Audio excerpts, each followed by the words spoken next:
1, 2, 3 not better.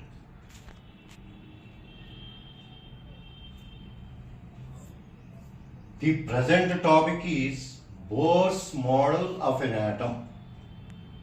This is part of the chapter atomic structure. And as you all know, that according to Rutherford's model, an atom has a central nucleus in which there are neutrons and protons. Bohr also accepted that point, and he also maintained the same. But around the nucleus, electrons revolve according to Bohr's model. So, I will explain you this Bohr's model now, point by point.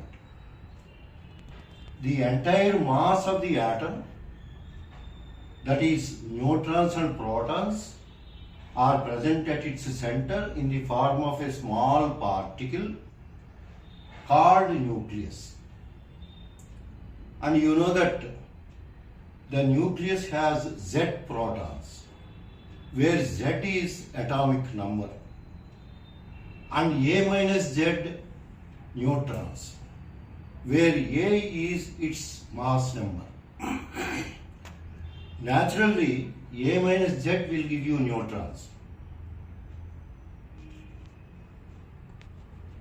And these orbits are around the nucleus. Actually, we can imagine infinite number of orbits.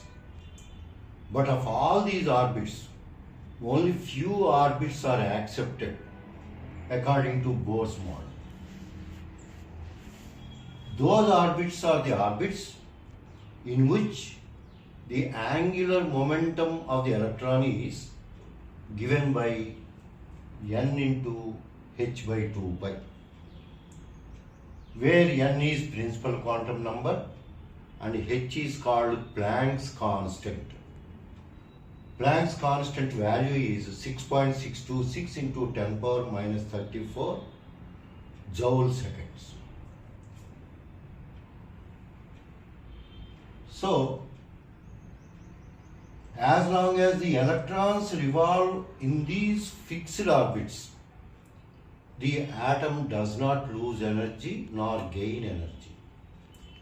If there is no loss of energy nor gain of energy, electrons revolve continuously in those orbits. So the atom is stable. Rutherford failed only in that aspect. According to Rutherford's model, atom is not stable because electron has to fall finally into the nucleus. But that's not happening in an atom. The electron revolves in those fixed orbits according to Bohr's model.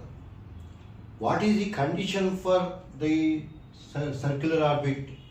The angular momentum of electron should be equal to n into h by 2. The electron jumps from lower orbit to higher orbit by absorbing required amount of energy. Similarly, if electron jumps from higher orbit to lower orbit, it emits light. The difference in energy is emitted in the form of one quantum of light.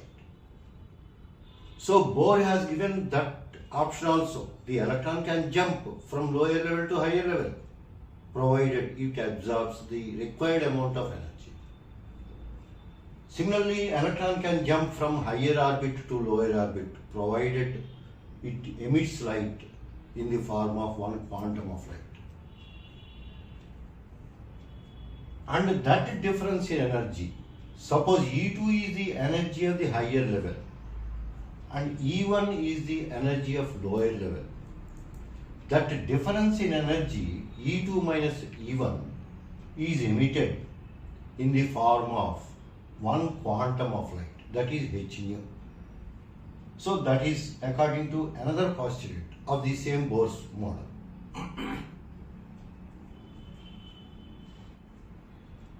And the centrifugal force of the electron, because it is revolving in a circular orbit, definitely there will be centrifugal force. That centrifugal force of the electron is balanced by the attractive force. What is the attractive force here? The attractive force between the nucleus and the electron. That is another postulate of Bohr's model. The centrifugal of the revolving electron is exactly balanced by the attractive force of the electron by the nucleus. And these are the main points given by Bohr. And now I repeat and I will tell you these Bohr's model postulates one by one. The first postulate is that the central nucleus of the atom consists of neutrons and protons, and almost the entire mass of the atom is concentrated in the form of nucleus. The electrons revolve around the nucleus in circular orbits. These circular orbits are given some numbers. Those numbers are 1, 2, 3, 4, starting from nucleus side. That is called n equal to 1 here, n equal to 2 here, n equal to 3 here, n equal to 4. And that n is called principal quantum number. And these circular orbits are also given some names. Those names are K, L, M, N. They are also starting from the nucleus side. You should not give any other names to them. You have to give only K, L, M, N. The numbers should be only 1, 2, 3, 4 in the same order.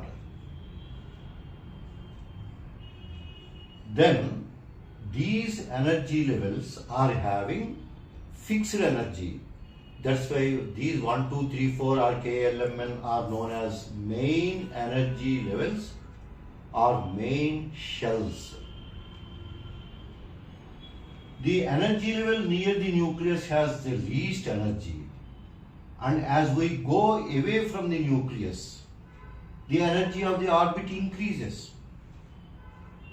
And there are calculations for those energy which I will tell you later.